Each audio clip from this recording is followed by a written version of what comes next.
It was Christmas Eve. I was lying in a hospital bed, barely holding my phone, my hands shaking as my mother's voice echoed through the speaker. "Don't you dare ask us to cancel our plans again.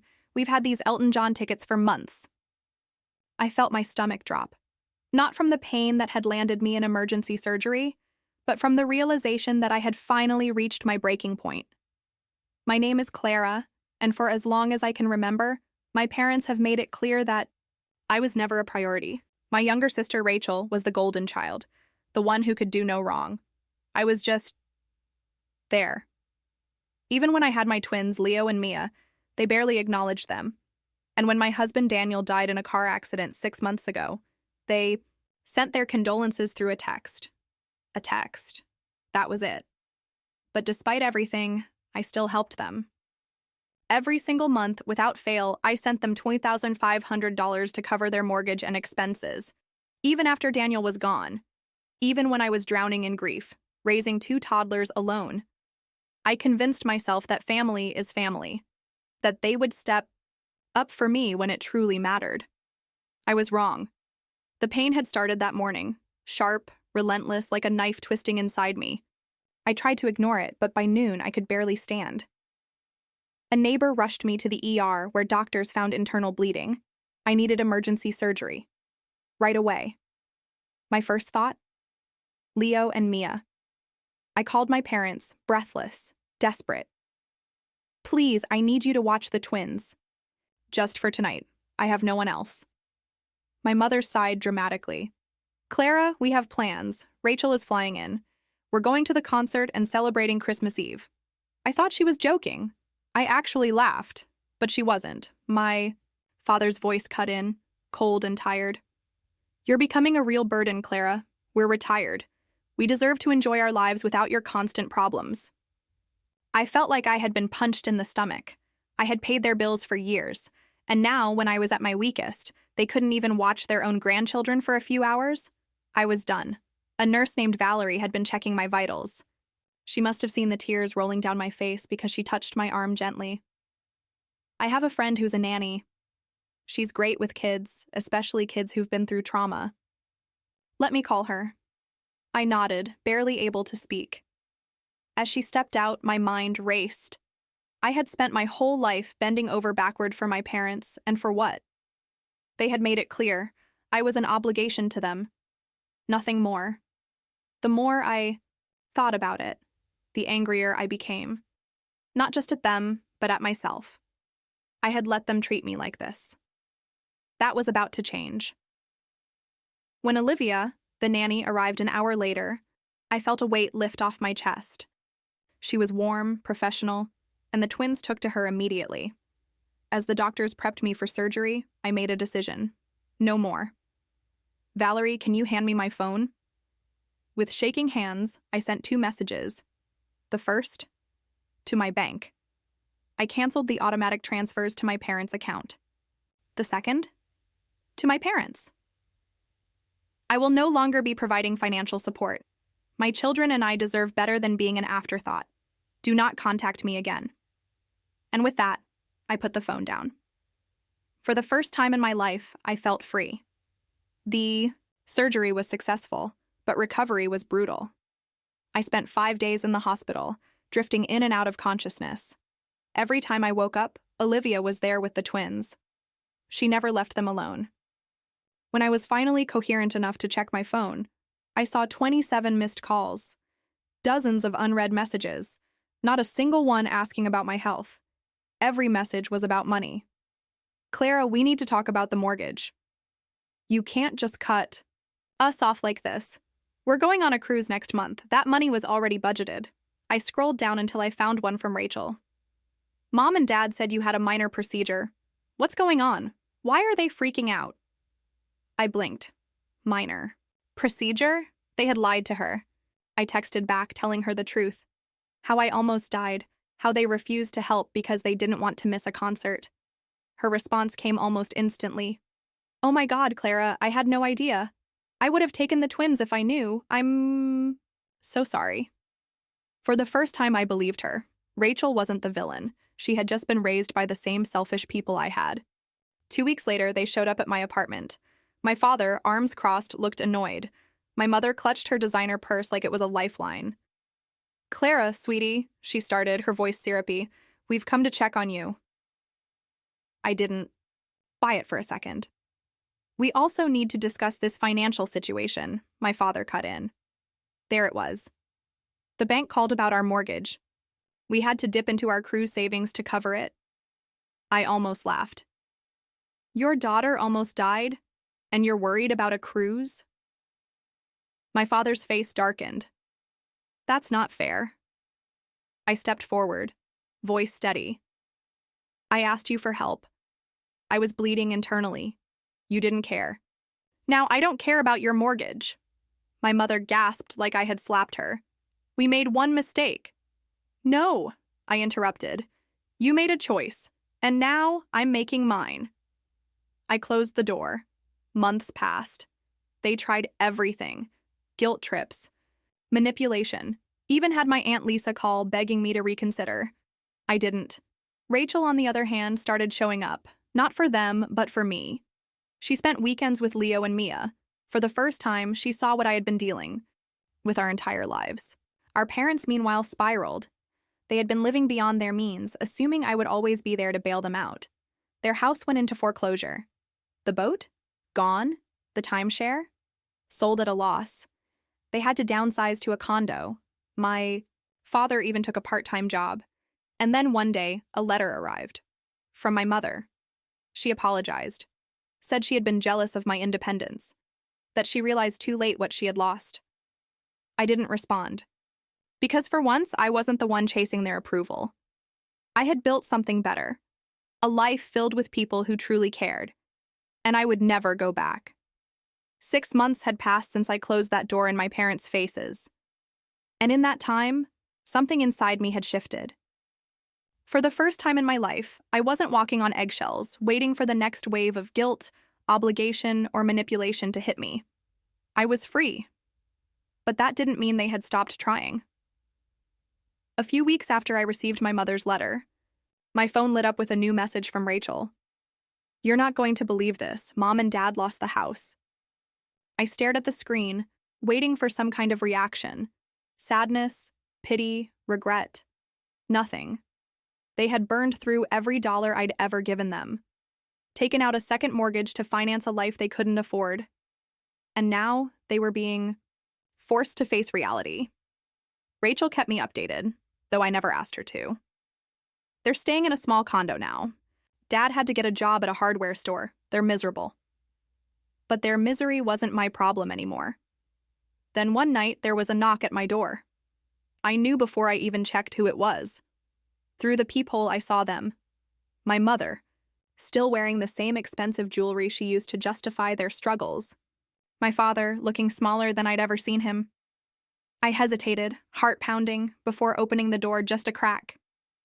Clara, my mother started, voice soft, careful. We need your help. I said nothing. My father cleared his throat. We made mistakes. We see that now. But we're family, and family helps each other. I looked at them, really looked at them. For the first time, I wasn't afraid of their disappointment. I wasn't craving their approval. I wasn't even angry. I was done. Family helps each other, I repeated, voice steady.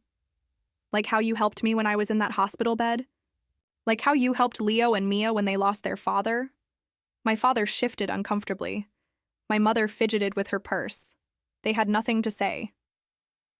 You didn't want to be my parents when I needed you, I continued. You don't get to be my parents now that you need me. My mother's eyes welled up. My father's jaw tightened. So, that's it, he muttered. You're cutting us off for good? I exhaled slowly. I'm setting a boundary, I corrected. You don't have access to my life just because it's convenient for you now. I closed the door, and this time I knew I would never open it again. Life moved on. Rachel and I rebuilt our relationship slowly but surely. She spent more time with the twins, finally seeing the family our parents had never cared enough to create. I continued growing my business, moved into a house that was mine, Truly mine, not just some financial drain I was supporting for someone else. And most importantly, Leo and Mia would never grow up believing that love was conditional, that they had to buy their way into someone's care, that they were only valued when they were useful. They would never feel like I did. One night, as I tucked them into bed, Mia reached for my hand. "Mommy," she whispered. "Are we safe now?" I kissed her forehead, brushed a curl from her face. "Yes, baby, we're safe." And for the first time in my life, I really, truly meant it. Months passed. My parents stopped trying to contact me. The calls, the messages, the guilt trips, all of it just stopped. I thought that was the end of it. But then, one afternoon, Rachel called. "Mom's in the hospital." I felt my chest tighten, but not with the panic I might have felt a year ago. This wasn't my emergency. "What happened?" I asked. "Stress-induced heart problems." Rachel sighed. "Doctor says she's been under a lot of anxiety since the foreclosure. It finally caught up to her." I said nothing. Rachel hesitated. "She asked for you." And there it was. Not "I'm sorry." Not "I regret everything I did to you."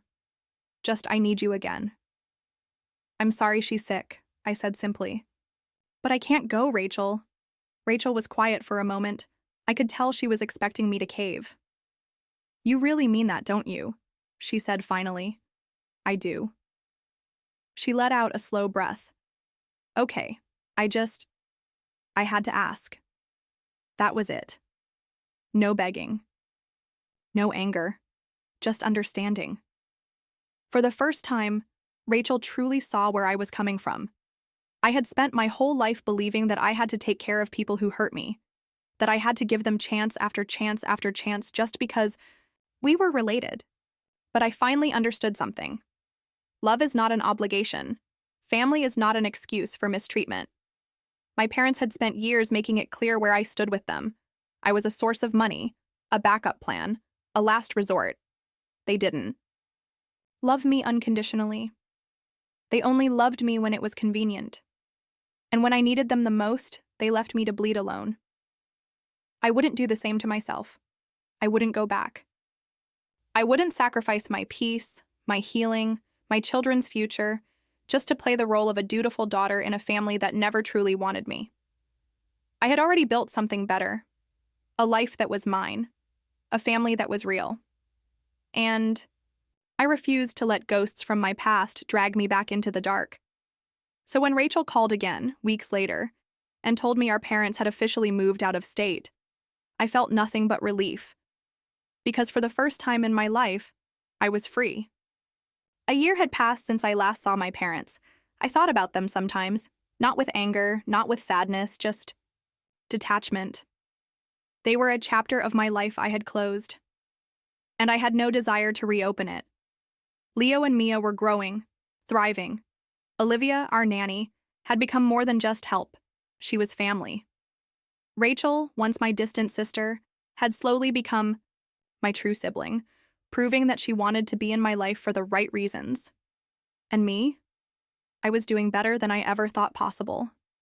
I had turned my grief into something meaningful, launching a business that actually mattered.